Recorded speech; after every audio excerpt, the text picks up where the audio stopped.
She has something to say. No, Okay. Something. Please ask him. We were sitting out there for the last 15 minutes.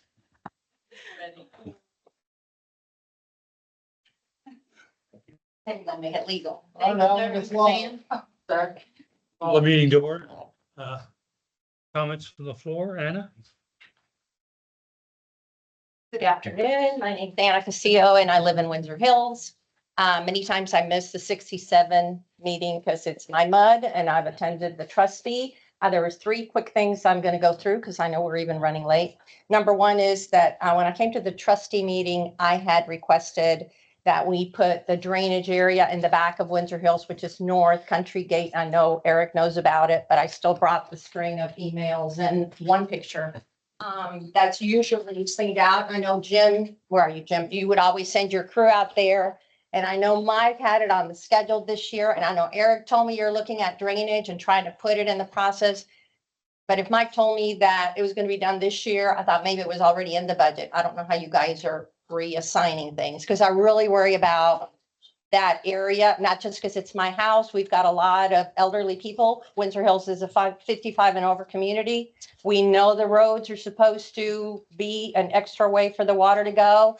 And it's not the mowing, it's just the drainage. And I think it's been a couple of years since it's been done. So that's the string of the emails.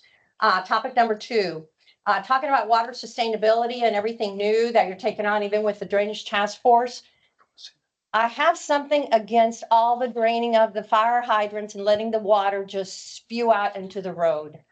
Is there a way that there's a truck that you can put on a fire hose onto something and gather that water, sell it to the Woodlands Township to refill the water in all of their ponds that go low when it gets dry and there's a drought and they have to get the water from a well? That's happened recently. I mean, and obviously, Kent Maggart knows enough about that because he lived in one of those neighborhoods that had a lot of issues and a lot of people complained to the township about lowering water levels to all their ponds and the aesthetics and their property values. And I just see a lot of wasted water. As much as we try to conserve water, and you know the Woodlands does a hell of a job at it. But I just hate to see those fire hydrants just running with, and I know they need to do it, but when they flush them out, is there a way we could capture that back for another reason? I don't know. Of course, it would involve mechanisms and trucks and hoses and manpower, but I just see that as a waste. And the third thing was considering the drainage for the Bear Branch and what may or may not occur along Gosling in that green area. I've spoken on Gosling over the bridge where it's very wooded up to that neighborhood. Please, please, please, before any of that stuff starts, have a town hall meeting. Talk to some of those neighbors that are going to be impacted. You know, in the Woodlands, we're very tree loving kind of people. And I don't think we like to be surprised. And you'd be surprised how many people don't know what is going on. Not to say you're doing anything wrong or you're hiding anything. They're just busy with their lives and you guys are busy doing what you're doing and they don't know. And I think the people that will be impacted would be pleasantly pleased to know, hey, come to this town hall meeting. We're going to tell you what's going on. Just like TxDOT does across the way at Oak Ridge High, when they do those Pell studies and they have you go and they have all the illustrations up. So please think about that for you to put that into your calendar before going forward. Thank you for listening. Thank you. Yeah. Any consider an act on any specific charges imposed by the district's relief? She's not here. Okay. Consent agenda. Anybody who would like to remove anything? Just have a question on number 8. Can somebody give me a little Okay. guidance on what's going on there? Just We'll remove number 8. don't even know what it is. No, I just have typo in Okay. page 3 that you got. Yeah, let's get the consent agenda. All those in favor? Okay. Ah, I asked for some clarification. If we're not allowed to do that. Yeah, but we're gonna. Oh, I didn't hear that. Oh, okay, thank you. Move it out. Yeah, I just don't know what it is. Great. So- Thank you. Approved. All right, now, number 8, authorize attorney to file eminent domain report with the Texas Controller of Public Accounts prior to February 1st. So this is an annual item that the legislature started to impose on districts a few years back. So the comptroller's office or the legislature became concerned about the number of entities that have the power of condemnation and not knowing how often that power is getting used, and for what reason. And so they tasked the comptroller with basically being a repository for receiving reports that all entities with the power of condemnation have to file annually, advising as to whether or not they've used their condemnation powers in the last year. So for us, it's much a non-issue. I don't know if we've condemned property in this district from certainly as long as I've been involved in it. So we file the report electronically with the comptroller on behalf of all of our district clients and state whether or not that particular client has condemned any property, also known as eminent domain, in the last Is it a year. fiscal year or an annual year? The requirement is to be filed prior to February the 1st of 2025. Period covered would be the year prior. Yeah, correct. And then we haven't done anything down there at the water treatment facility #1, have we? Well, that wouldn't be the district. So each entity has to file. Oh, it The would be- River Authority has to yeah, file. their okay, own thank you. report as well. Clear. We haven't done any. Yeah, no, I didn't think you had. I just want to remember that we talked about that. Thank you. Okay, item 8, all those in favor? Aye. Item 9, receive the regular monthly SJRA Woodlands Division report, including updates. Sorry? No. I was about to say, wait a second, we took a vote, but motion in a second before we take the vote. Also moved. Oh. All those in favor? There we go. Technical. Kelly would have been calling and asking about it later. so- That's good. No, thanks. Keep us honest. Chris? All right, so just a few things to highlight. First is financials are not in your packet. They are actually loose. So if you did not pick one up and do not have one, let me know. I'll pass it out to you. When you, let me pass 3 of them. As you're looking at them, one thing to keep in mind is this is September financial, so it is the first month of the fiscal year, the first month of the last month after previous fiscal year. So we hold October, months are messed up. We hold August open further. Therefore, not all the charges are included in the September financials. They actually are included in the October financials. One other thing to note is not all the accruals were done. So even though it shows we're about 2.7 million under budget, you'll notice under purchase and contract fees that that's almost $2 million of that, which is where GRP is paid out of. So basically, long story short, the financial shows GRP was not paid, so they're not entirely accurate at this time. So FYI, when you look at it. So Perfect accounting sense. yeah, we're getting there. Oh. Okay, that's okay. Makes sense. And so we normally catch up. September is usually off a little bit. We catch up in October and then go forward, of course, from there. The other thing to highlight is beginning on page 23 are the projects in your page, in your packet. So I, of course, have changed the format of the projects again, trying to be more user friendly. So one of the things I've noticed myself, and it's kind of bothered me a little bit, is under location, it would give you a MUD instead of a location. And so what we've done is I've tried to go in and actually list addresses, intersections, specific locations. So if you're driving around and say, oh, I know where that location is, you're actually able to see what project it is in that rough area. In there too. I can put the MUD in there as well. I think I liked your new definitions. I like the new format too. That was Yeah. very useful.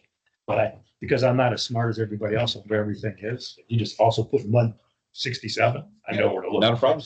I know some folks were getting confused there with the MUD, thinking that MUD was paying for it, but I've got no problem adding the MUD back in there. That makes sense. Yes, I would like. It helps me.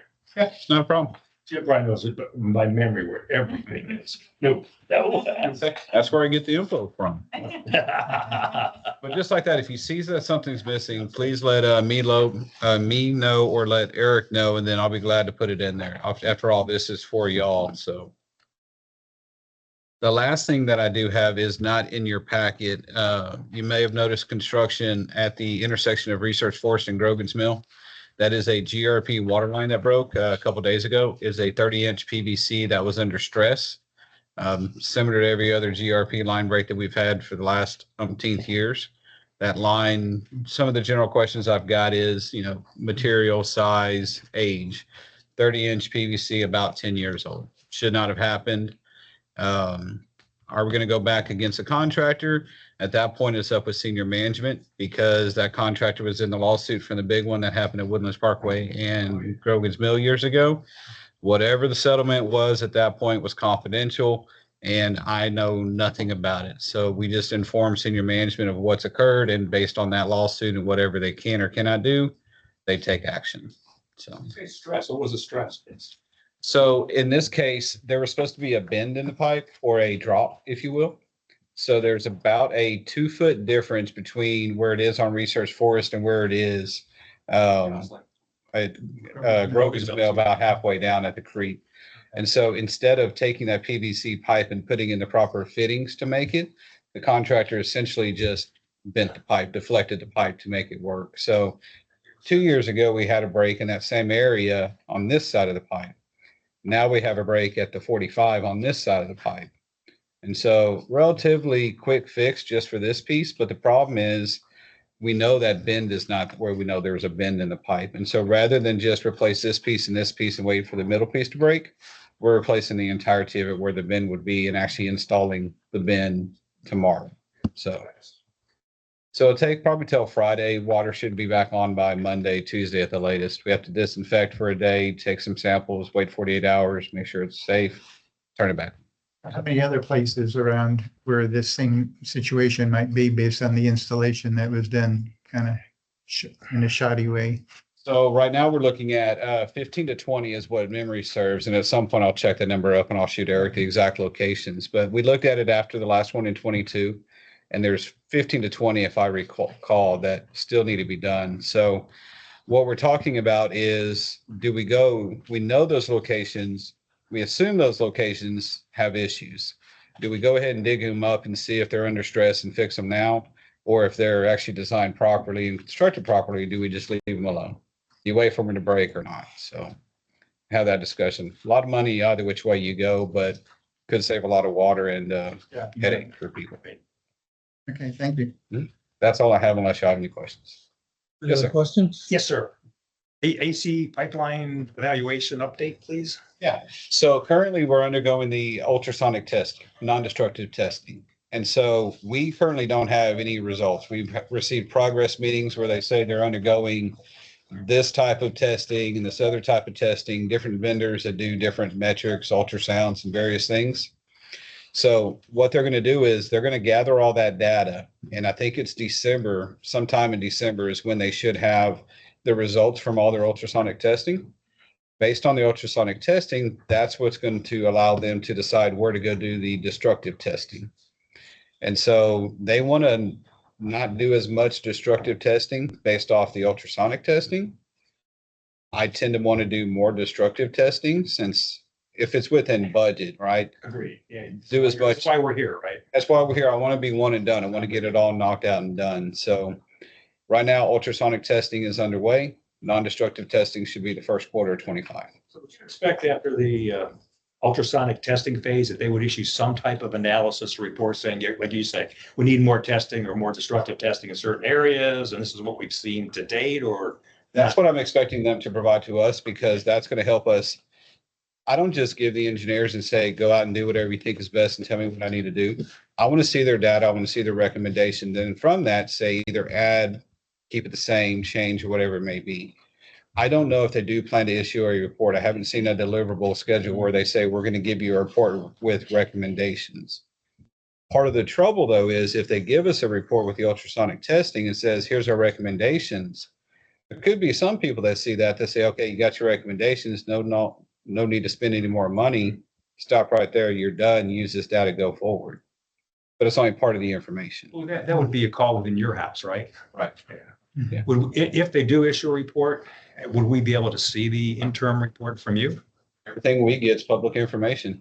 The only caveat being is if it's a draft report, we typically do not release draft reports because they're draft reports and not finalized. Right.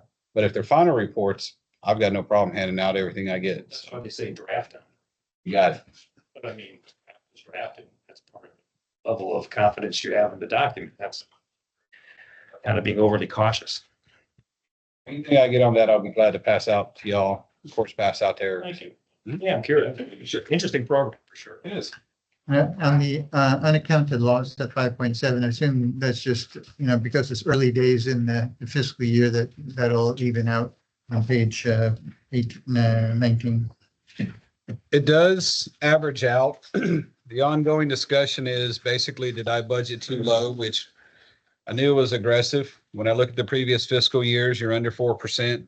Of course, now this is calling me a liar at 6% for the fiscal year, but Yeah. 1 month. the Dollar Terry figure, when we, put that in, is basically every 0.5% is about $100,000 off of revenue.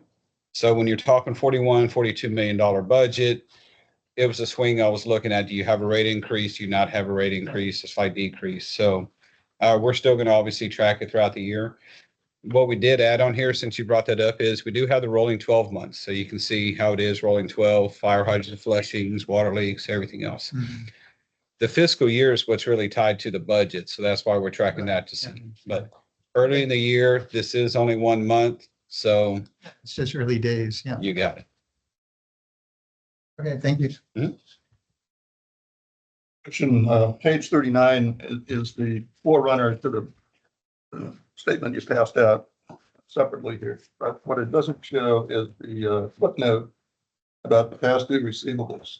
Find the place where your name It's is 28.8 million as of July too, 31st. I think, in there.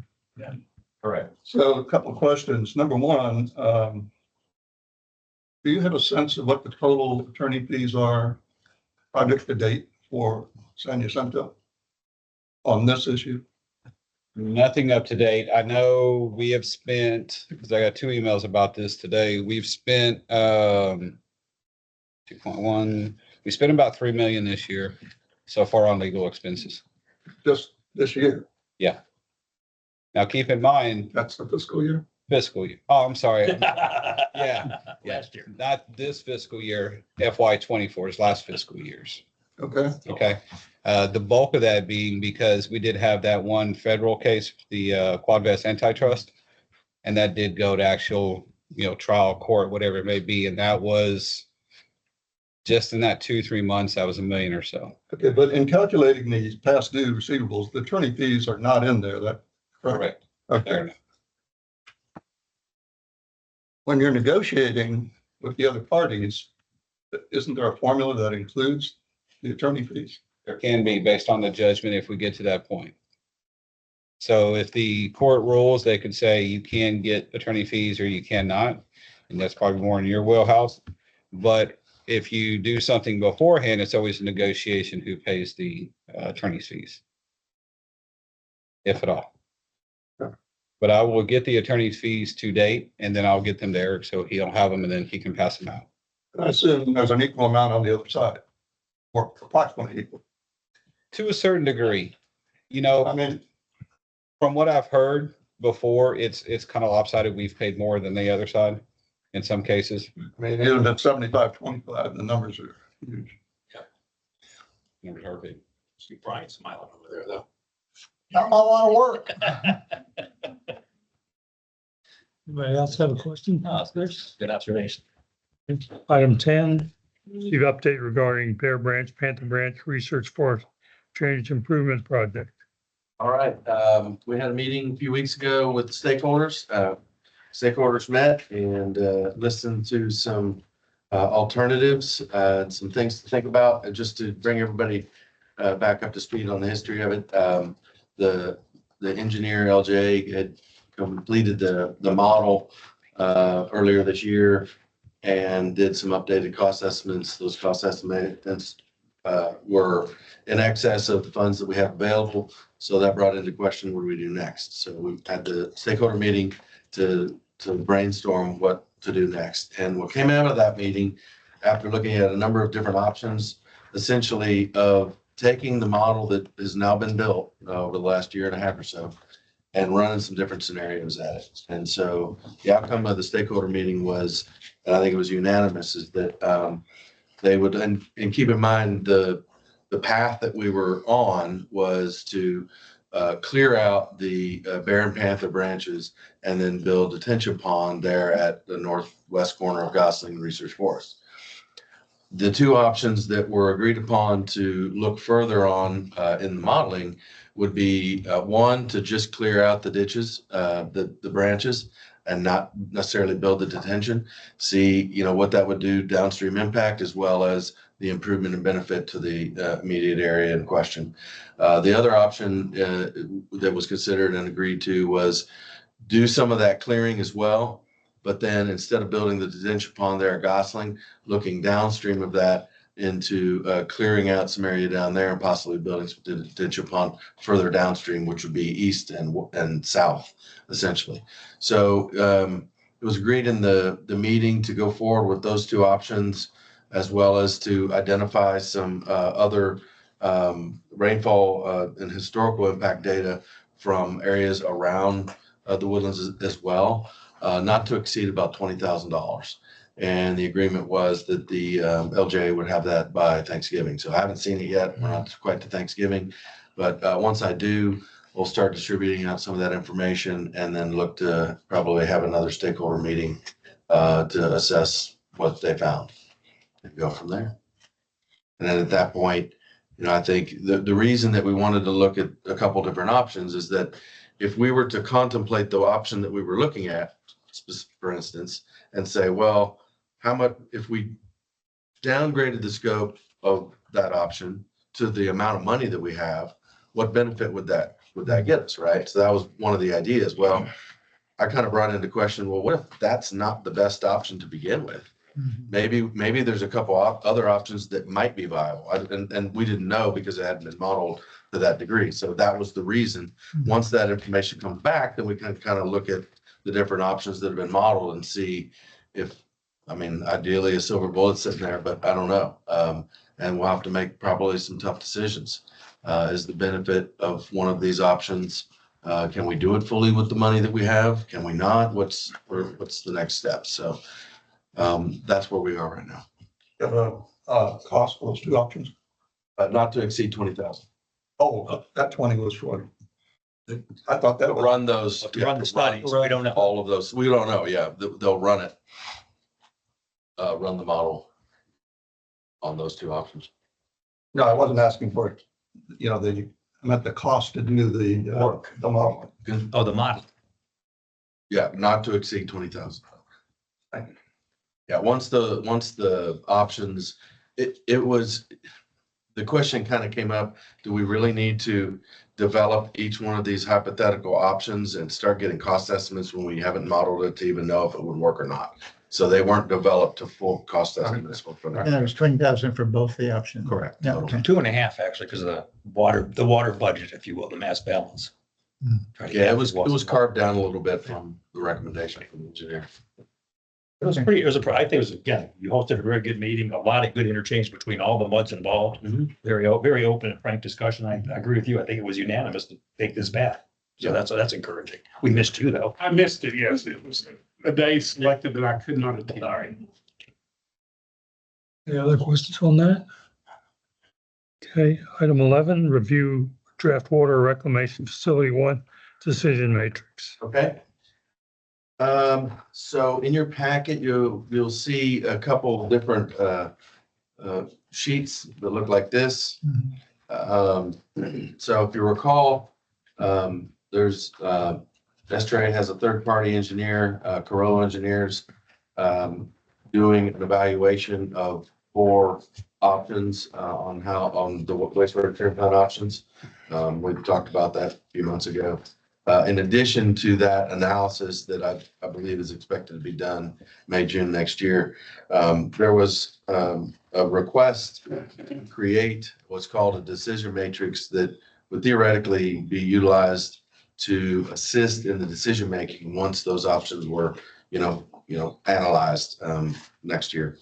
And so what those sheets that I mentioned are the draft decision matrix that was presented to the trustees by Corolla Engineers last week.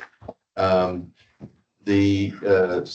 discussion that came out of the trustee meeting was kind of along the lines of these. So what these are here are the criteria with which the options would eventually be compared on. So there's 7 main criteria. And then within each of the 7 criteria, several of them have been broken up into sub-criteria And then on this sheet, it kind of defines what that sub-criteria means. So out of that, the trustee meeting, there were some questions about some of the verbiage and just some overall question of the sub-criteria. And it was agreed upon to have the sub-criteria, have anyone that has any questions on this to present those to me by the end of the month, and I'll get those to Corolla. So I'll offer that to all of the board here as well. Go through this, read the categories and subcategories. If you've got any questions, let me know by the end of this month. Then that's kind of the first action item. The next action item is really is where your objectives come into play as a MUD. And that is to look at the comparison worksheet. And that's what this document looks like. Essentially what this is a worksheet to identify each MUD's preferences on what they value more, whether it's cost or whether it's footprint or flexibility or operability, basically all the 7 categories. The way this works here is, as you can see, the top one, do I value criteria 1 or criteria 2 more valuable? It's just in my mind, which one's more important to me? And you would list that. So this document needs to be, and then this information gets inputted into the engineer's software that helps build out the weighting based on what the users want. And so we're going to need to be able to present one of these for each MUD at the January meetings. So the MUDs have been looking at it a little bit different ways.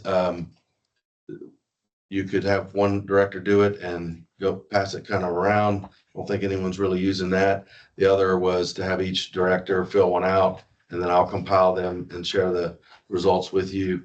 And then the other way that some MUDs are doing it is to hold a workshop meeting to do it together and just sit in the same room and kind of brainstorm it together and basically just come to general agreement on, which of these criteria as they're compared to each other are more important to you.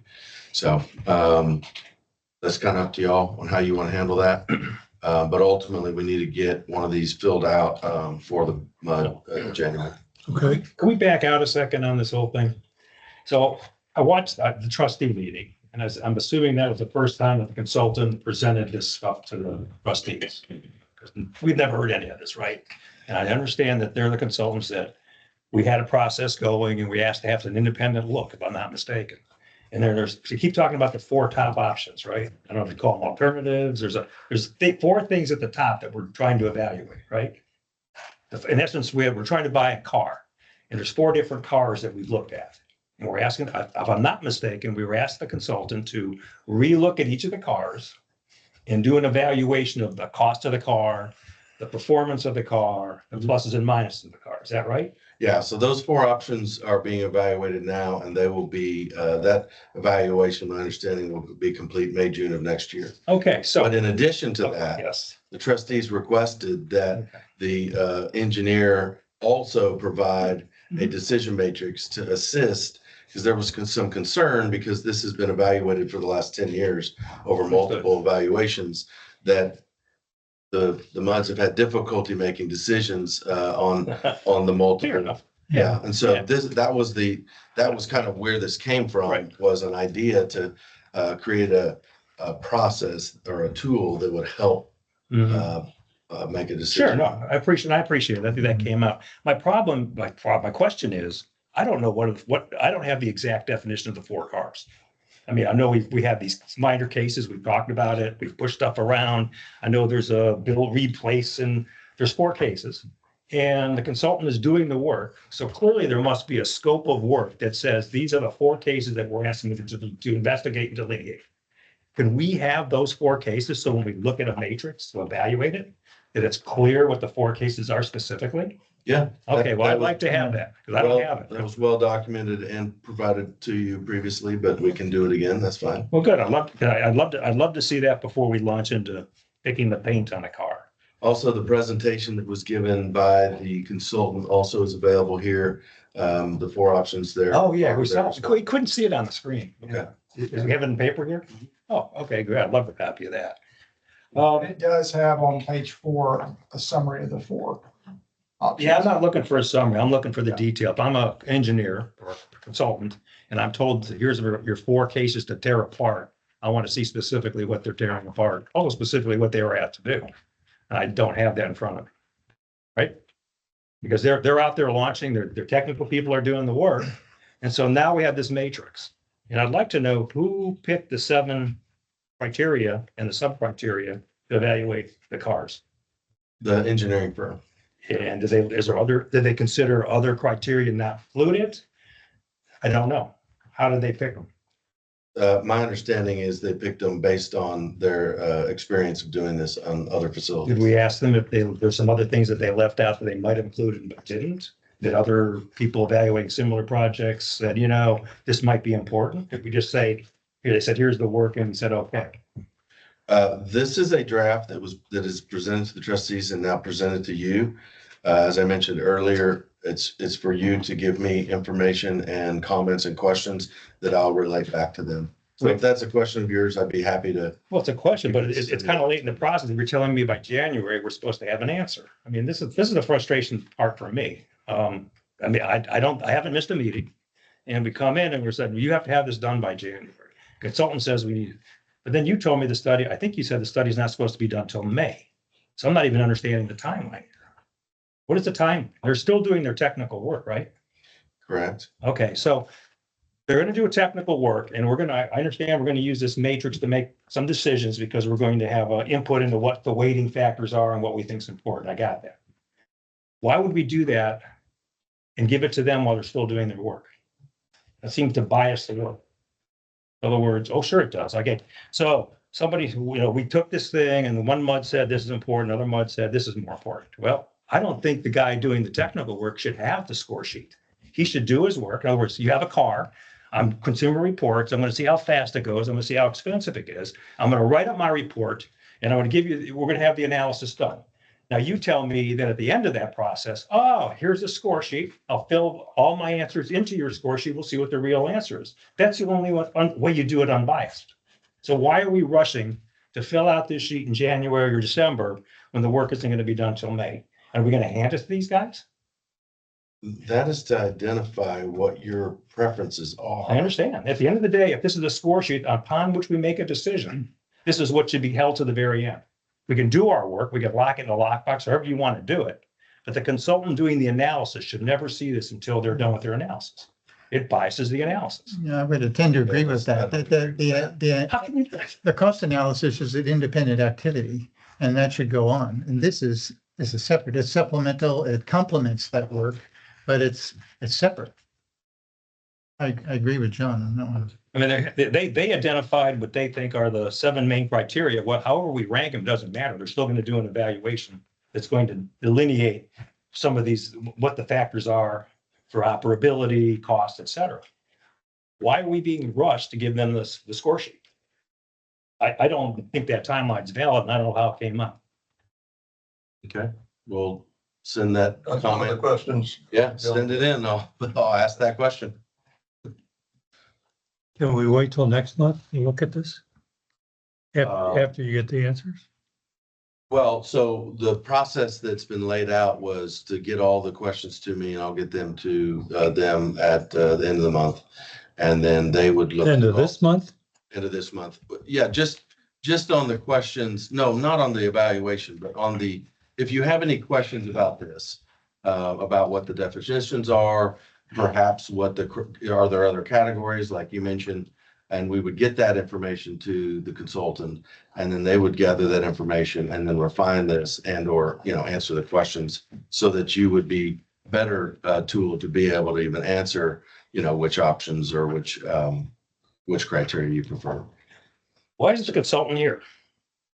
Why isn't the consultant here to answer these questions? I mean, we're talking about hundreds of millions of dollars project, very expensive project, big, very important. We've all agreed that we have different opinions on what should be done, but we're all wanting to solve the problem. Why isn't the person that's doing all this here to answer our questions? I don't know. No answer. This is not good, guys. You give us some sheets out of nowhere and tell us to fill it out because we said so. And that's not right. And I pointed out to you how you buy a car and how it ties, and you don't go give this to Consumer Report and say, here's the waiting. Now go figure out the answer for me. Tell them, do the work, bring the work forward. I'll give you the score sheet at the end. You fill out your answers onto my score sheet and we come up with an unbiased answer. This is a flawed process. And I'm surprised a consulting firm that's reputable, and I believe they are, is offering this up. We never should have accepted this without questioning this whole process. Well, this is the questioning period. The questioning period is, no, you don't come in here and give me these things and say, do it. It's a draft. Where is she? We've just Yeah. said that. We can bring her. It's a in. draft that you want an answer by the end of the month. That's a couple of weeks with Thanksgiving thrown in there. Come on. And the process, the thing's not going to be done till May. Why are you pushing this timeline? I'm not pushing anything. Then why did you, who is? The consultant, The consultant that we hire and it works for us is telling us our timeline? That's absurd. It is. I'm not following most of it. You're not following it. Okay, let me explain this to you.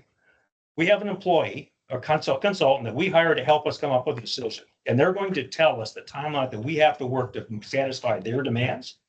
That seems kind of backwards. They're doing the analysis of the 4 options. And they should be. We all approved. Correct.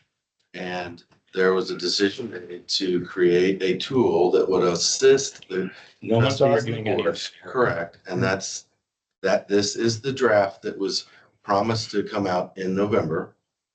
And it was presented at the trustees with requests for the trustees as well as the MUDs to review the draft and ask any initial questions that you might have.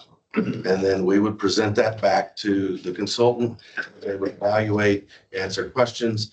If there's a bunch of questions that can't be answered in a short period of time, then there would likely need to be more meetings to go through it with you.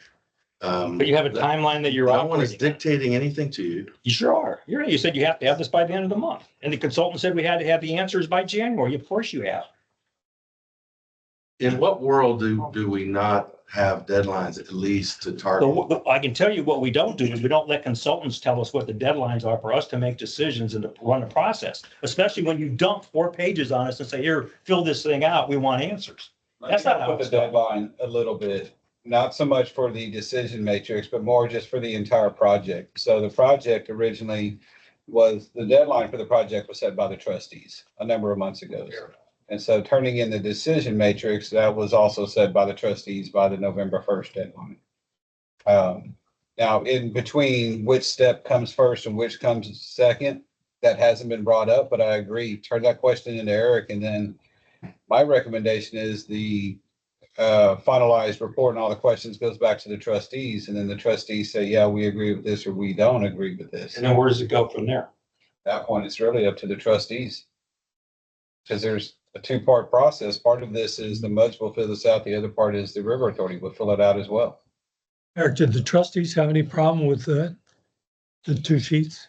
Well, obviously, everybody's seeing it for the first time, so some of them. They didn't see it at trustees meeting? No, they did. And then they had that presentation that you've been given Yeah. there. The questions that they had, as some of them dug into the details of some of the definitions more than others. And they gave very specific concerns in various areas, particularly in the definitions of some of the sub-criteria. There was some questions about the sub-criteria weighting, kind of where that came from. So those questions were answered. I agreed to bring this on behalf of the trustees to the MUDs to present what was presented. There's no mandate of anything. The consultant requested that the MUDs provide their objectives review of this by January. I don't know if that's fluid or if that can change. I know that there was some additional information. They have to take the results of this and then build that into the software. And then once they're done with their analysis, I presume that the results of the 4 options as well as the evaluation of this has to be done all at the same time so that it then can be presented to the directors and the trustees with not only the results of the 4 options that are being analyzed, but also the valuation of those four options based on the MUD's objectives as far as the comparison worksheet. So that would be my presumption, well, kind of how the timeline works. Okay. But I would ask that you, give that as a question and be happy to send that to the consultant for sure. I'm sure they can answer. Well, I have lots of questions, but my problem is, I'm sure everybody is really good at this and not me. But a lot of these, there's some of these that are clearly quantitative. There's others that are qualitative. And I don't know how they came up with the weight that they put on anything, because there's no real discussion on how they came up with the weight. Yeah. And then we've got 7 criteria, what do they call them, alternative, yeah, whatever, those 7 criteria that we're gonna rank apparently by doing this, but I don't know how they get weighted at the end. Is it 1 through 7? Or is one like 50% and rank number 2 is 10%? How does that all work? It'll get weighted based on what your preference is. So that's the purpose of this document right here. You get to dictate that. So if, You get to dictate but that. I heard you're going to be whole numbers, right? Well, so- yeah, you either like option 1 Yeah. better than option 2. Okay. So that's the whole number. Well, there's 5 of us and we're gonna do let's all say we all pick, options, cost is number 1 and operability number 2. So how are they weighted after we do that? We have to wait it by the 5 of us. I don't know. That's what I'm not understanding. Maybe I'm sounding frustrated by this whole process, but I feel like we got thrown in the middle of something without really having good explanation. Some of these numbers are gonna have error bars on them, right? There's risk, there's uncertainty. I mean, when they do this project, it's a 50-year project, they're gonna net present value and discount it, but there's going to be, it's plus or minus X. I don't see any accountability for variability in here. I know they got a computer model. They told us the name of the model. They plug these numbers into a model. I understand what we're trying to do. I'm fully supportive of doing this kind of a look at this project, but I'm not fully supportive of not understanding how this thing works. And we're going to put some numbers on a sheet and it results in the answer. So what would you propose that would help you understand? That's the experts who do this for a living, and that's who we hire. It's part of what they do, right? That they come in and either with us working as a workshop or with a larger group, I don't know how you do it, answer our questions. Okay. Because I watched the presentation on the trustee meeting. I didn't get those answers. I haven't seen the full presentation. Maybe it's in there, but I heard some of the other meetings and some guys that are way smarter than me. Brad's over there is one of them. Hughes, these guys have done this in their careers, not me.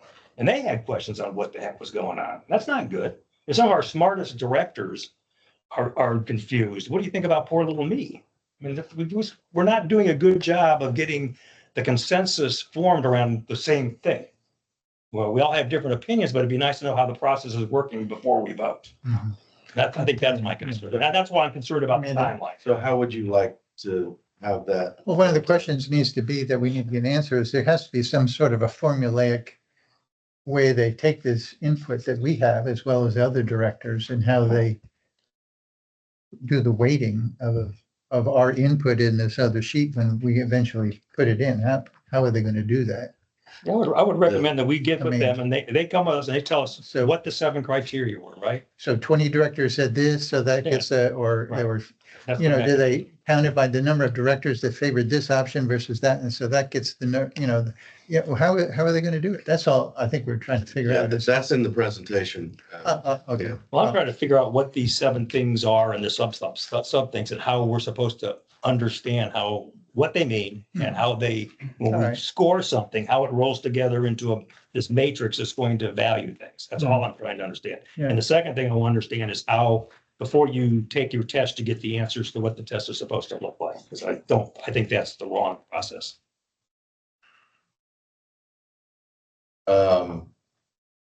We'll need to take that, I guess, send me those comments. We'll get them to Carrillo and I don't know if there's funds in the budget from y'all's standpoint to have Carrillo come in to do something specific for. Yeah, that's not a problem because part of the original plan, well, one of the original draft plans was to have the all mud meeting, right? where the consultant would come in and the presentation they gave to the trustees, they would give to all the MUD directors at the same time. We did talk about that at the trustee meeting. Mhm. So we wanted to give you all the first Mm. look at this and help you have you read it, absorb it, understand it or not, come back with questions, and then we could kind of know what we're trying to answer Mhm. in a potential all MUDs meeting. That was the goal. Not to push anything on anybody, but. But that sounds like an effective use of everybody's time. It's a big meeting, Right. 50 Have that people. meeting. But it also doesn't appear the all MUD meeting may be needed because not everybody has the same concern or question. But regardless if you have it or not, I don't think the consultant would have a problem coming in and explaining it if there's a MUD that has questions. I mean, they know what's on the line, so. Yeah, they've done it a lot of Yes, times. I think it's helped me understand, that's for sure. Okay. We Okay. can take that under advisement if you want to look at getting with them. I'd like to, I also want them to talk about this timeline. I think the timeline's important. I think we have another month or so. Seriously, the holiday's here. Thanksgiving's gonna wipe us out for this month. Christmas is coming up. Everybody's gonna get busy. Yeah, we Why can have a would want special the end of meeting in the year? early December with them. That or during your next regular, whatever. Yeah, whatever you choose. I mean, if we have time. We can try to make happen. Yeah, do we have enough business for the regular meeting in December? When is the next regular meeting? How The close? 18th. 18th, so that would work for me for Christmas, wouldn't interfere. Yeah, we can, so some of the other MUDs have chosen to do a workshop to look at, this part of it. We could certainly do that and possibly have or ask if the consultant can come for, the first part of that or whatever. Whatever you'd like, we can make happen. You have a time slot there, obviously already. No, I was For just, your regular, yeah. the regular, we have a time slot. Yeah, the idea was, the reason for getting the initial comments in by the end of this month was so that they could start to kind of do some modifications to this prior to the December meetings, where the MUDs could come back and look at a more revised, refined version. But if we want to utilize that time to have them come in and talk to us a little bit more in detail, I think we can do that. I'm going to do it earlier in December if we can. That would help. I'm not against trying to help you get your timeline, but I think we have to have our brains, and then the 18th is just before Christmas and everybody's going to be tied up and we're going to try to come up with answers. I'd rather do it Find a earlier. date earlier. Early first week, another week, right after Thanksgiving. Let's get it done. Because I actually think, every MUD is different. Some people have more stupid things to say like me than other MUDs. But at the end of the day, I learn from other MUDs by listening to some of their stuff. I really do. And I think if some people here are concerns, they may be interested in getting this sheet a little better understood as well.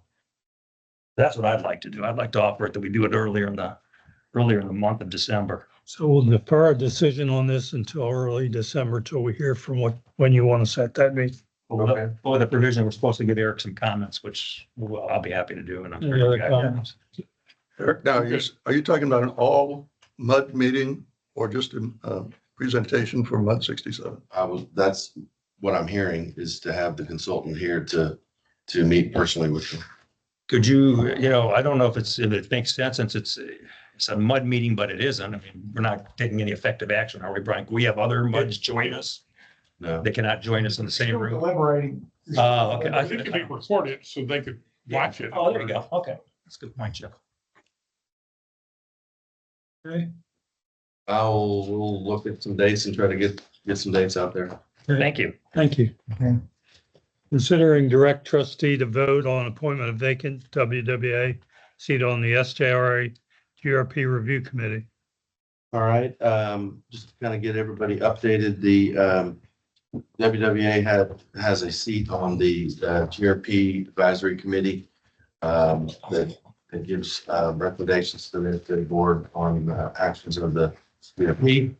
WWA has a seat. Mike Mooney, Deputy General Manager for WWA, has been in that seat. As part of his retirement from WWA, he's also put in resignation for that seat, which opens the seat up. So this was presented to the trustees last week, and the trustees decided to push it to the MUDs to consider some candidates. There was a nominee for 2 candidates. One was our new deputy GM, who you haven't met yet, but Kim Wright is here, which is one candidate. And then the other candidate, Brad Hauk from MUD 7, had expressed interest in the seat as well. So we put it on the MUD agendas so that the MUDs could hear and speak with the candidates and then direct their trustee to on the vote. Okay, Appointment to the seat, so can we hear from them? if you would like. Well, before we do, can I have I want to thank our trustee for pushing this down to our level, letting us meet the candidates, and here he can hear from us about our opinion. But I also have some questions for Eric before we start. You made a nomination to the trustee meeting for Kim, and I think another trustee made a recommendation for Brad. So we had 2 nominees show up at 2 nominees that were presented to the trustees, and then the decision was passed down to us. We value your opinion as a leader of Woodlands Water, and I'm curious as to what process you went through before you nominated your candidate. So we had been talking about this for months. When Mike originally gave his resignation in May, it was going to be sooner than now. We were looking at maybe an interim individual to bridge the gap, because I knew it was going to be tough to maybe hire someone, and I wanted to make sure that that whenever we did find a new deputy GM, that I would want to consider them at least to be in that position. So as we then kind of fast forward, Mike held on and didn't immediately resign from the seat until recently. And so by then, Kim was here. We had identified that Kim was going to start a month ago or so, whatever. She started 2 weeks ago. I sat down with her and evaluated her thoughts on the GRP, my thoughts on the GRP. I think I've been very frustrated, as a lot of people are, with where we are in the county with the water situation. I think we had, and I had sent out my thoughts on this to the trustees prior to the trustee meeting, which included my opinion that we have a significant asset on the ground. Although it was initially built with regulations in place, with the idea that there would be additional users coming on because of those regulations. Obviously, those regulations don't exist. And I think for whatever reason, whether it's legal or financial, and this has only been, I think, the last 4 years since the regulations have changed, that there's been a struggle to try to figure out, okay, what do we do with this? Because I think the plant can run at 30, it's running at around 13. There's been a couple recent requests from existing GRP members to get additional surface water. And I think what was reported from SGRA to us was that, that increase in flow through the plant would result in an increased cost to all the GRP members. And I think the GRP advisory committee has been reluctant to make that decision, because the information that they had was that the rates would have to go up, and that wasn't fair to all of the members, all of the other members. So I had a long conversation with Kim when she came in. She actually was up to run for the the MUD seat east of 45. So she was very aware of the open seat, not our seat, but actually the potential open seat of a different seat on this deal. And so she expressed her interest, and I thought it was a good fit. We were aligned on what I think needs to occur. I don't think anyone has any of the answers right now as far as how to solve it completely. There's some legal hurdles. There's some, financial hurdles. So, so that was kind of my vetting process at that point. Did you also talk to other candidates? There was another MUD candidate that we were talking to because of his experience in the industry. I wanted to long-term kind of shy away from a a director because directors kind of come and go.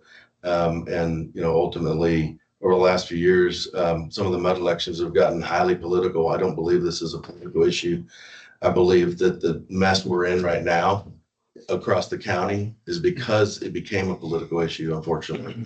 So we're neutral and we work for all the muds. Yeah. And so my interest was to identify the candidate that could provide a unified representation for all of the muds.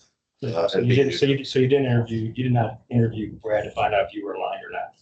That's up. Yeah, there were two candidates and you talked to one. Brad's interest came the week before the trustee meeting. So you nominated you nominated him before that? I had already made the decision at that point. Yeah. Again, because I was interested in it not being a mud director. Even though you noted that Mr. Mooney was in there for 10 years and you yourself have just pointed out the weakness in the GRP advisory council to date and their ineffectiveness, but you still wanted to maintain. I wasn't here. Yeah, no, Mr. Mooney's there for how many years? But I wasn't. I'd like to make a comment. I can tell you the reason it's been stale for so many years, in my opinion, is when the Lone Star Groundwater District wiped out the regulations, there was no incentive. Nobody wants surface water when groundwater is so much cheaper across the county. Nobody does. And I think the only thing that's making surface water more attractive is economics. It's become so expensive to drill a well, and the yields are declining. If you drill a well, it may not produce the same yield 2 or 3 years from now. So in my opinion, economics are driving the interest of other people getting surface water, which is a great thing. But it hasn't been, the GRP has been stale or ineffective.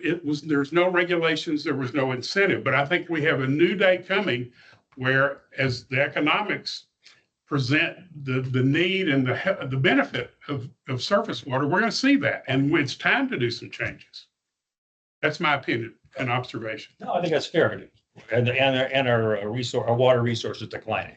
That's right. And I think the Woodland residents may have accepted a higher price because we could probably convince them it's the right thing to do. But areas outside the Woodlands in Montgomery County would never purchase that water at a higher price than drilling a well because they don't see the benefit. Yeah, I guess that's why there's 6 representatives on the GRP and they represent the 80 users. And that's why you say it's not political, but it's not political in the sense of an open election. But what it does do is represent the 80 companies or utilities and groups like us that use water. So ultimately, it ties to the consumer, our residents, our citizens who use that water. Those 6 people are the independent people that are on an advisory board, only advisory, to talk with the GRP. So there is a case to be made that it is a representative of the people, not necessarily a utility. So that's my comment. I appreciate hearing about the process. I'm a little disappointed that we didn't include all the candidates in your evaluation, but you had your reasons, but we'll just move on. Thank you. Yeah, and once the trustee meeting occurred and the move was going to go back to the MUDs, I reached out to Brad and said, hey, let's get together. And we've talked about getting together next week to kind of go do a one-on-one to get some more information from him for sure. Thank you. Kim, welcome. No, I appreciate that. So hopefully you guys had an opportunity to read the summary that's in your package. And so I'd like to share a little bit more about me and answer any questions that you might have. Some of what I'm about to provide, just for consistency, may be redundant to what Eric just touched on. But as we know, the GRP was planned and the surface water treatment plant was constructed as a solution for large volume groundwater users to achieve compliance with local rules and regs. Although there are currently no rules and regs in place, the existing GRP contracts signed remain. Although there are currently no rules and regs in place, the existing GRP contracts that are signed by converted and non-converted participants remain in place. There is a responsibility of the GRP review committee members to advise in a manner that considers the needs that exist for today and in the future, along with the consideration of any cost associated with meeting those needs. As a representative of the GRP Review Committee, I recognize the need to make available and provide the needed resources such as affordable clean drinking water and other utilities for this fast growing area, while also making decisions that protect our aquifers today and in the future. There may be limitations with the existing GRP contract by adding new participants and with no rules and regulations currently in place to drive the need or demand for surface water. However, remaining vigilant to think outside the box collaboratively and cohesively to promote efficiency and continuous increased utilization of the surface water treatment plant needs to occur. I am technically minded. My knowledge, background, and experiences are diverse. I understand projects, budgets, asset management, operations, maintenance. One must be engaged in the details when required and supported by knowledgeable resources. Relationships and communications are key to moving forward and to making things happen. I have successfully planned for and managed multi-million-dollar assets, budgets, and capital projects in multiple roles. I've collaborated significantly to achieve operational successes and to meet defined goals. This has been possible by me not knowing all the answers, but through my understanding and experiences, collaboration, and accurate data gathering for use in making informed decisions and recommendations. I could not have done it without diversified and collaborative teams. I am a Woodlands Water employee. I'm not elected, I'm neutral. I'm here to represent the MUDs. My background in this industry and working in multiple disciplines reflects my ability and desire to serve the public and our community. I feel I am the right person to represent the Woodlands MUDs based on my experience and background. I ask you for your vote, your support, and or recommendation to the trustee to consider me as your representative. So, and I thank you guys for your consideration, and I am excited to be here. I feel blessed to be here, and I look forward to supporting Eric, the Woodlands Waters team, the directors, trustees, consultants in any way I can. So I'm here for you. Thank you. Thank you. Welcome. Jan. Welcome. Brad? Sure. Thanks so much for the opportunity to talk to you guys. A couple things I want to do is introduce myself. My packet's my background's in the packet, but I'll add some more detail to that. I'll talk a little bit about why I'm actually standing here campaigning to be on the GRP. Talk a little bit about my vision for GRP.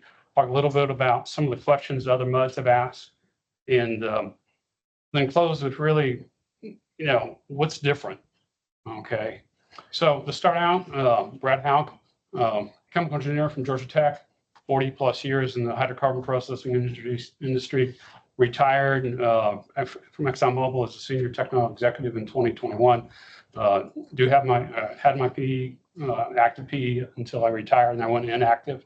So I'm still on the rolls, but don't ask me to sign anything. So during my career, I did all ranges of engineering activities, from research to design and R&D, and then into technical support for operations, involved in management and technical advisory roles, oversaw small teams, large teams, small projects, bigger projects across a number of technology areas, involved in economic analysis, technology selection. You spent some time talking about decision matrix, done similar type things in the past. One of the things that differentiates me from historical past is the concept of private enterprise and profit motivation. Jim has mentioned the concept of cost. What we come out of in the utility area is we do what we're told to do. We survive by government dictate. And that has not gotten us where we needed to be as we look at the operation of the plant. So I think bringing that perspective of trying to understand cost and profit, or cost benefit, Not that we're going to make GRP into a profit center, but we do have to incentivize people. And some of that is cost, but I think some of all that is understanding non-cost benefit, things like subsidence or indirect costs, looking at dropping well levels, which result in wells going bad or having to draw new wells. Okay. So I retired 2022, got a bob and running for the mud, got elected to the mud in 2022, became a trustee in 2024. When I started looking at the mud activities, I couldn't have told you a thing about GRP. Didn't know what to stand for it, didn't understand surface water, subsidence. I mean, I understand a little bit of that from the background, but hadn't studied it. And the more I looked into it and what's happened over the last several years, I'm convinced water is the key to Montgomery County's future. Okay. And that has to include a balance of groundwater and surface water. We've got ourselves in a terrible fix in Montgomery County. So knowing and believing that GRP was a key part of what was going on, I got a little engaged in understanding what GRP was doing. And then I understood there was a potential opening coming up. Eric had talked about it being on the agenda for the trustees to appoint a new representative to the GRP. I kept alert of what was going on. When the opening came available, I expressed my interest to Eric that I'd like to be considered for the nomination. Okay.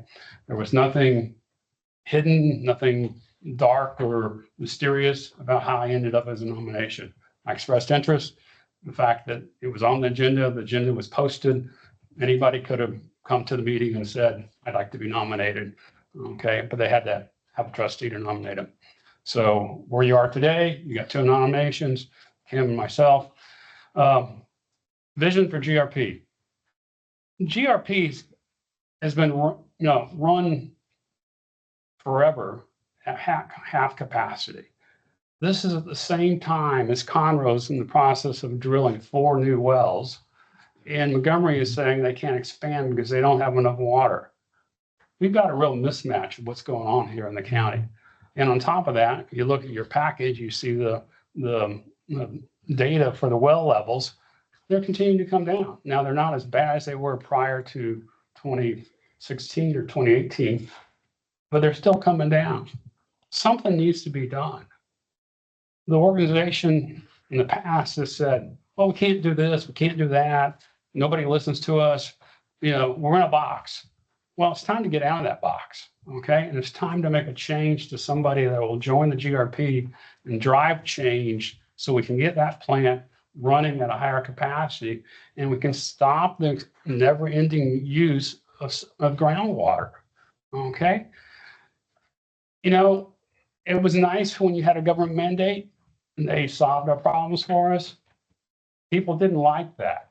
Okay. And that's what resulted in the election of the groundwater board and the reduction and the elimination of the mandate. I consider that a failure to communicate. We've failed to win the hearts and souls of the community to help them understand what we need to be doing when it comes to the water. Okay. I agree people don't want to pay more, but we have to convince them that there is a balance and you've got to pay if you want to prevent some longer term consequences. People don't understand that. You hear the guy in Cut and Shoot say, I pay all this money, I don't get any surface water. He doesn't understand the problem. We've got people in Woodlands that don't understand the problem. If they did, we'd have a different groundwater conservation representative. Okay. So my goal, drive change, make sure we don't end up in a situation in the county where our wells continue to go drop in level, and we continue to limit growth because we don't have adequate water. So I ask for your support. I ask that you would encourage your trustee to support my appointment as the representative to the GRP. Questions that have come up in the past. Well, you're only a MUD 7 director. How are you going to represent all of WWA? Well, I assure you, I will be a representative of the trustees and WWA. I'm not doing this as a mud 7. There is no mud 7 win or loss in this. This is about even more than WWA. It's about the county. Okay. Questions about what happens if I get unelected next time? Well, Brian has confirmed that you don't have to be an elected director to serve. Okay. I'm committed to serving. This is to fill a term. It goes until January 2027. I've retired here. I expect to be here a long time. Okay. One question came up about, will you continue to engage WWA? Will Eric be up and informed? Will you make presentations back to the group? Certainly committed to doing that. I think what Arthur's doing with the Region H representative is a good model, where he comes and talks to the trustees on a regular basis.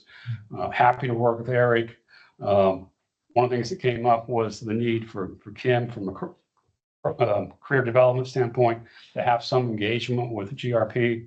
I assure you, if appointed, I don't plan to ring fence or protect or isolate GRP from the rest of the organization. Happy to be totally transparent with Kim and make sure she's available and up to date on what's going on.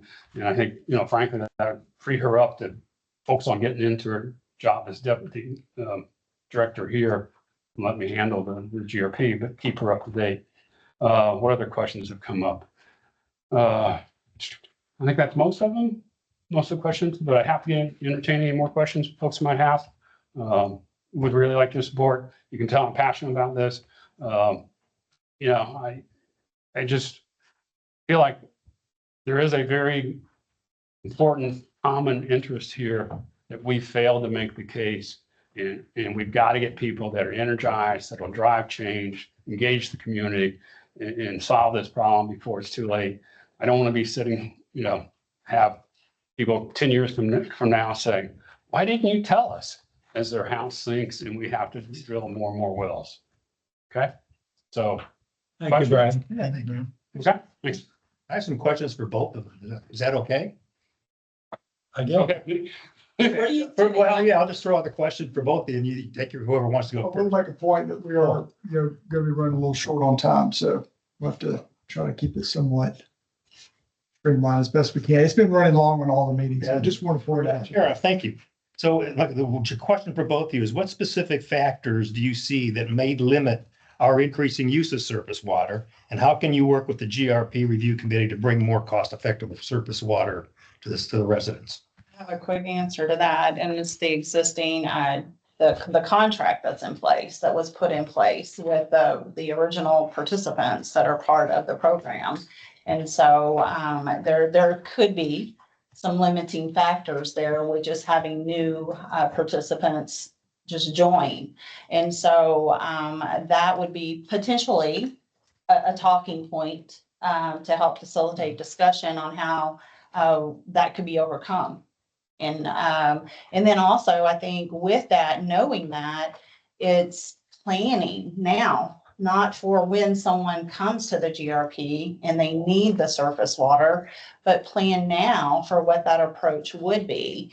If there's, if it's possible to amend that contract, and what does that entail? I mean, do all those participants most likely have to be involved in that, So anyway, I think that's one big thing. And then the second thing that's, comes to my mind is just the cost associated with any participant, existing participant, and or new participants coming in for adding the infrastructure required to serve them, So anyway, so those are my two initial thoughts on that. Okay. Well, starting with her last point, infrastructure, the plant's got plenty of infrastructure to expand throughput. Okay, so there's limited cost, incremental cost of putting more throughput through that plant. So contracts are tightly related to the pricing model, and the current pricing model is inefficient. It almost disincentivizes increasing rate, okay, which is something you'd never have in a private practice, okay, where you run your refinery or widget plant or automobile plant and say, well, if I produce one more car, it's got to cost 5 times what my first car cost. That would be insane. Okay. But the pricing model we have now related to some of the contracts are unusual. Okay. But they've been this way since day one. So people say, well, I'm all for change. I'm all for increasing capacity. They haven't addressed the issues. We've got to address the issues. And yeah, I think it may result in some changes to contracts. Okay. So I think that's, but it begins with building the case and driving the cost benefit analysis so people understand why they need to do something different. And there's been 3 entities that have come to the GRP saying, we would like to use some or more service water. And right now, the answer is we've capped our capacity at between 12 and 13. That is one thing, not to interrupt, Brad, but the plant is capable. The capacity's there for more participants. It's the cost associated with it's the efficiency of running the plant by increasing the demands and by adding new participants or, expanding pumpage to the existing participants. What does that do to the efficiency of the operations and the cost that now the existing participants are paying, and I know GRP has looked at that, I'm not up to date on those numbers by no means, but, So Kim, are you saying the plant becomes more inefficient as you increase capacity? no, capacity's Or increase there. throughput? Yeah, so capacity's there. It's the pumpage and the operations of the plant. I know that there's, So let me, tiers for the plant operating at a more efficient rate. So I would think all my 40+ years in engineering analysis would say, if I run from 50% capacity to 70% capacity or 80% capacity, I'll be operating the plant more efficiently. Yeah. So I'll kind Well, of. something else. Yeah. One of the differences between the 2 of those candidates is that one of you has worked for the SJRA, Yes, sir. and you've also worked for the GRP, Yes, sir. and you've worked for some months, and one of you hasn't. This is an oversight committee or an advisory committee Yes, sir. to the GRP who reports to the SRP. May I add something? So it's really, really important. This position is called an advisory board, but as Chris has confirmed this week, almost every recommendation generated by the advisory board has been fully accepted by the San Jacinto River Board of The Directors. question is, So they drive what happens to GRP. It's not like they're. How does your prior work experience with or without those entities strengthen or weaken your role as a GRP advisory committee member? Well, obviously I have background knowledge, but all in all, taking my background and experiences just in the industry and utilizing that to collaborate and be at the table with the other GRP review committee members, has a lot of value to it. My approach to decision making is to gather the data, and I don't necessarily go with the norm. I'm not scared to ask those questions and to put things out there. And so that's going to come from my background and my experiences at SJRA, at Southern Montgomery County MUD. Yeah. Go ahead. Okay, I'd like to also highlight the fact that the prior person in this position was an engineer with a PE. Okay, so technical alignment with prior, I'm a better fit. So I think the biggest thing I bring is a proven track record of being able to lead, guide, drive change. The experience in the private industry where you must be sensitive to your customer, you can't depend upon government regulations to get stuff done. You got to present a cost benefit analysis and a value add is really what I'm coming from. I think this is much more than just an advisory. I also think it's very clear you're not identifying somebody to go in and be an administrator, okay? Or you're not necessarily going in, adding somebody going to do detailed technical engineering analysis. You're looking for a technical advisor with economic input that can help drive change to the GRP. So I think my background is well suited to that. Thank you. I have one last question that's very important. You know, I can't keep going. I know I have one that's very important because. Everyone you asked Eric was important. Well, I'm gonna, this is, thank you for that. This one is important because it will dictate what they feel about going forward. So what's gonna happen, as I understand it, the trustees are gonna take this under advisement. There's gonna be a vote at the trustees level that we are going to elect somebody to sit on this board. And it's a 2-year term. And Mr. Mooney could have served his last 2 years, but he elected to resign. My question to each of you is that if the Board of Trustees so decides during the middle of your term that they will no longer have you sitting on the board, would you voluntarily resign at their request? I absolutely would. I would. Yeah, I would, but I think Brian's guidance is that's not. Not necessary, but if they asked you, would you do it? That's the question. They both said yes. They both said yes. Yeah. And I'll tell you all really quick, that support of the trustees is really important. And if you don't have that support, you're gonna be working against that whole group. I just want to be sure. Thank you. Thank you. I got a legal question. I don't have any further questions for the candidates. At the trustee level, we were authorized to make an appointment. Who does the trustee report to? Well, I mean, WWA board, the general manager, the president of the board, who Oh, you're talking about the appointed person. Appointee, or you're talking about the trustee? appointed trustee to the GRP Well, the appointed person person. by the trustees Right.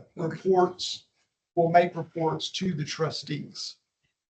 That is the body that appointed the individual to the GRP review committee. So they will make reports to the board of And trustees. if the vote at the trustee level is 5-5, what happens then? Position remains vacant. Vote fails. Has to be a majority. That just hurts WWA because then we don't have a representative at the table. Correct. But that's, But you've done your due diligence, and I guess it'll have to be up to the trustees at the end of the day, right? But at least again, I thank you for bringing this down to our level so that we could discuss it. Yeah. So, yeah. Do we need a motion or can we just vote? do not need a motion. You can give your direction. I know we got to wrap it up here for the next meeting. Y'all can either give your direction to your trustee as to how you would prefer for your trustee to vote. You can take a motion, or you can tell your trustee, use your best judgment to make the decision. Ultimately, this is similarly advisory, like we talk about the advisory committee. It's not binding on your trustee, but Before we make any nominations, I'd like to open it up for discussion. We've heard from 2 candidates. I know we all have our internal biases and ideas. I think Jim said it well. We've got some big countywide issues. Aquifers going down, well costs are going up. There should be a demand for more surface water. The GRP is running at less than half capacity, which isn't a good thing. And obviously they have some constraints that they believe are dictating it. But that GRP committee's been there for quite a while and they haven't solved it. We have an opportunity to pick a representative for all of the woodlands. So it's encompassing for all of us. And I guess when I look at and bring it down to the 2 candidates, I mean, they're very different candidates and they're both good candidates. I'm not saying they're not. One has been involved heavily in the industry for part of her career, and she's I'd call mid-career if I was as an old guy saying that. She's developing her skills. She's done some good stuff. She's very collaborative from her resume. She's done a lot of work with a lot of people. On the other hand, Brad is a very seasoned veteran who's already been through all that and has taken more of a leadership and critical skills path. We talk about an engineer, and you don't have to be an engineer, but technical people do have a different way of analyzing problems. They have a critical thinking process, and they tend to go through it. I like both of them. I would hope that if I was in Kim's shoes, and I have been in my past, I would desire to be in Brad's shoes when I got that old. I mean, seriously, it's just a difference. And we all know as we get older, how much we've accomplished and learned. So I'm gonna throw my hat in the ring for Brad because he's an old guy, but mostly because he's been there, done that. He brings a lot of creative skills and leadership skills to a position where it's been lacking. So that's my So discussion. your vote for, So I'm just discussing. I'm just letting you know what I'll do if. I'll just share my observations and opinions. I think both candidates are qualified. Brad, I think your interest and passion comes through. But I also think that this position is better served as an employee. I think the accountability to the trustees, the relationship to me seems a little bit better if it's an employee rather than an elected director. And so the scales are tough, but my vote and my recommendation would go for Kim because of that. I would throw my hat in for Brad only because I like the idea of having somebody, an independent set of eyes looking at this with bringing industry experience outside of necessarily the water industry. And driving, I like the idea of his passion for wanting to help to drive change because the way things are working right now, no one's driving the change. We need to have some people in there who are going to help drive the change and explain why we need the change. So those words that he spoke to me, and I would throw my vote for him. I'm not going to help you. You're not gonna help me? No. I favor the employee side too, and I think that, so it's 2-2 and you're going to get to make the decision all by yourself. Oh, He was the one that's wondering why the trustee meeting. decision. And I'll vote for Kim, and I'm gonna hold you to your statement that was made. If the call is to step aside, would you accept? And you said yes, so I'm gonna hold it with that. All right. So can we bring that to a vote? Formal vote? It's not necessary. It's up to the board. Well, we just did Yeah. 3-2. Or You got your. I got the marks, yes. Okay. What about the rest of our agenda? What we do here? Nothing else. nothing. What was that? Yeah, I know Anna's been patient too, because I had just a quick drainage thing to talk about and then Paul, last month you had asked for PFAS results. That's what that is. Want to just real quick, community working group from the, which I believe, let's see, who is our?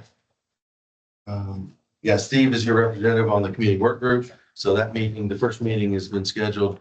You should have gotten an email invite on that. So that will be December 2nd at 11:30.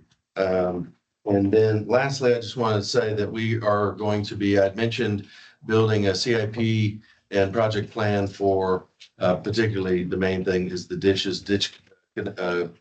condition, ditch piping condition, and then sewer and water as well. And we're going to be running the ditches starting next week. They were just, the final mowing of the year was finished a few weeks ago.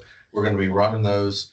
And particularly, we're going to start with some of the hot spots that have been pointed out to me by residents as yourself. And so one of the areas that we're going to hit is that area that you pointed out. So we're going to put eyes on it. We have some pictures from you. We also have some pictures from our mowing contractor that's pointed out some issues that they've seen across the woodlands I'm talking about. And so we'll be running that soon. And then the reason that we haven't officially moved to start digging is because we don't know how big the digging project is. And so I don't want to go and do pieces of digging or fixing things. And when we could have got maybe some economies of scale, and that's the only reason why we want to assess the whole thing, and then we'll get to it. So, yeah, we're getting there. I will meet with you separately. I have a number of pictures and things I've taken from the Capstone area that I'll Awesome. share with you. Fantastic. That's exactly what I need. Was everything good with this? Yeah, it's hard to, these things are hard to read, Oh, but less than the maximum limit is what Okay. you're wanting to see. there you go. Thank you. So lithium is, as Mike's reported, has been identified across the results, but all the PFAS have not. There's no PFAS. So you changed, or add a sentence in there that references this document in your report, which says 5 MUDs have completed testing and the results are. Sure. So that when people read that and they're reading the headlines every day in the newspaper or getting it on their news, correct, that these issues are being addressed, and yes, we are negative. Will do. Thank you. Thank you, Eric. Paul, I'm not gonna add anything. You got the report. it's in the report. Brian, do we need to adjourn? We do not. Okay. Matters for future agenda? Hearing none, the meeting is adjourned. Thank you. Uh-huh. So we will look for, I'll send some dates out on this. Brian,